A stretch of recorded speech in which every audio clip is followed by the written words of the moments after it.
Phone tapping కేసులో ప్రభాకర్ రావుకు మరో షాక్.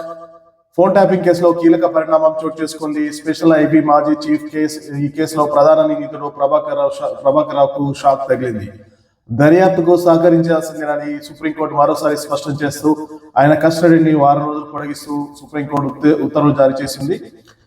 ఈ కేసులో ప్రధాన నిందితుడిగా ప్రభాకర్ రావుకు సంబంధించిన కస్టోడియల్ ఇంటరాగేషన్ స్టేటస్ రిపోర్ట్ లో ప్రత్యేక దర్యాప్తు సంస్థ ఇవాళ కోర్టుకు సమర్పించింది. ప్రభాకర్ రావు కీలక విషయాలు దాటవేస్తున్నారని, విచారణకు ఏమాత్రం సహకరించడం లేదని తెలంగాణ ప్రభుత్వం solicitor general Tushar Mehta court దృష్టికి తీసుకొచ్చారు.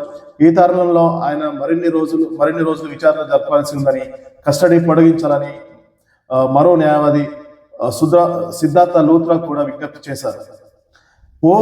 పోలీస్ కస్టడీలో విచారణకు ప్రభాకర్ రావు సహకరించడం లేదు, డివైజ్లలో ఎలాంటి సమాచారం లేదు, ముందుగానే వాటిని ధ్వంసం చేశారు. మరో వారం రోజుల పాటు కస్టడీ అవసరం. నక్సలైట్ల పేరుతో అనేక ఫోన్లను ట్యాప్ చేశారు. జడ్జీలు డ్రైవర్ ఫోన్లను సైతం ట్యాప్ చేశారు. ఇది రాజకీయ సమస్య కాదు, వ్యక్తిగత గోప్యతకు సంబంధించిన అంశం. ప్రభుత్వ పెద్దలు ఎవరినైనా కాల్చమని చెప్తే కాలుస్తారా? ప్రభాకర్ రావు అనేక సాక్ష్యాధారాలను ధ్వంసం చేశారని తుషార్ మెహతా, సిద్ధార్థ లూత్రా సుప్రీంకోర్టులో వాదించారు. ప్రభాకర్ రావు తరఫున సీనియర్ న్యాయవాది దామా శేషాద్రి నాయుడు, రంజిత్ కుమార్ వాదనలు వినిపిస్తూ విచారణ పేరుతో ప్రభాకర్ రావును వేధిస్తున్నారని, ఉదయం 10 నుంచి రాత్రి 10 గంటల వరకు ఏకకాలంలో విచారిస్తున్నారని, ప్రభాకర్ రావు వయసు 69 సంవత్సరాలైన క్యాన్సర్ వ్యాధిగ్రస్తుని, కనీస మానవత్వం చూపడం లేదు, తనకు వ్యతిరేకంగా తానే స్టేట్మెంట్ ఇచ్చేలా వేధిస్తున్నారని, ఇది రాజ్యాంగంలోని ఆర్టికల్ 2021 ఉల్లంఘనమని, 17 సార్లు పిలిచి దాదాపు 96 గంటల పాటు విచారించారని కోర్టుకు ప్రభాకర్ రావు తరపు న్యాయవాదులు తెలిపారు. అయితే తెలంగాణ పోలీసు తరఫున లాయర్ల వాదనలతో ఏకీభవించిన జస్టిస్ బివి నారత్న, జస్టిస్ మహాదేవ్ ధర్మాసనం ఆయన కస్టడీని మరో వారం రోజుల పాటు పొడిగించింది.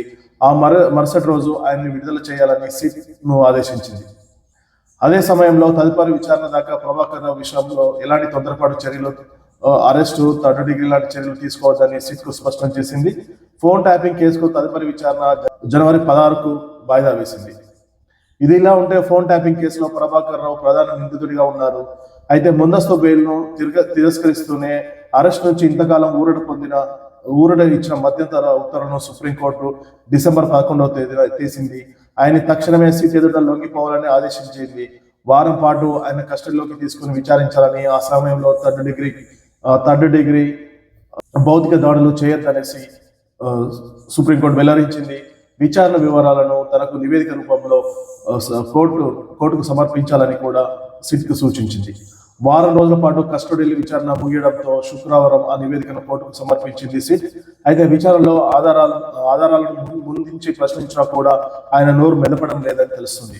ప్రభాకర్ రావుకు సంబంధించిన ఫోన్లు, ల్యాప్టాప్లు, ట్యాబ్లెట్లోని ఐక్లౌడ్, జీమెయిల్ అకౌంట్ల సమాచారాన్ని సిట్ కీలకంగా భావిస్తుంది. కానీ అప్పటికే ఆయన సమాచారం పూర్తిగా డాటా మొత్తం డిలీట్ చేశారని, దీంతో ఫోరెన్సిక్ నివేదిక మీద సిట్ ఆశలు పెట్టుకుంది. మరోవైపు వారం కస్టడీ పొడిగింపుతోనైనా ఆయన నుంచి కీలక సమాచారం రాబట్టేందుకు సిట్ ప్రయత్నించే అవకాశం లభించిందనేసి తెలుస్తుంది. దీంతోనైనా ఈ వారం రోజులలో అయినా ప్రభాకర్ రావు నోరు విప్పుతాడనేసి సిట్ అధికారులు ఆశిస్తున్నారు. కానీ కోర్టు మాత్రం ఆయనపై భౌతిక దాడులు కానీ, థర్డ్ డిగ్రీ కానీ అరెస్ట్ చేయకూడదనేసి కొన్ని కండిషన్లు అయితే పెట్టినట్టు కనబడుతుంది మనకు. అయితే డిసెంబర్ 25 దాకా వారం రోజుల పాటు ఆయనను విచారించవచ్చు అనేసి జస్టిస్ బివి నారత్న, జస్టిస్ మహాదేవ్ ధర్మాసనం పొడిగించింది. ఆయన కస్టడీని వారం రోజులు పొడిగించింది. అయితే ఆ మరుసటి రోజు ఆయన విడుదల చేయాలని సిట్ ను ఆదేశించింది. అంతేకాకుండా ప్రభాకర్ రావు విషయంలో తొందరపాటు చర్యలు కూడా తీసుకోవద్దని సిట్ కు స్పష్టంగా చెప్పింది. అరెస్ట్ కానీ, థర్డ్ డిగ్రీ లాంటి చర్యలు తీసుకోవద్దని స్పష్టం చేసింది. ఈ ఫోన్ ట్యాపింగ్ కేసు తదుపరి విచారణకు జనవరి 16కు వాయిదా వేసింది కోర్టు.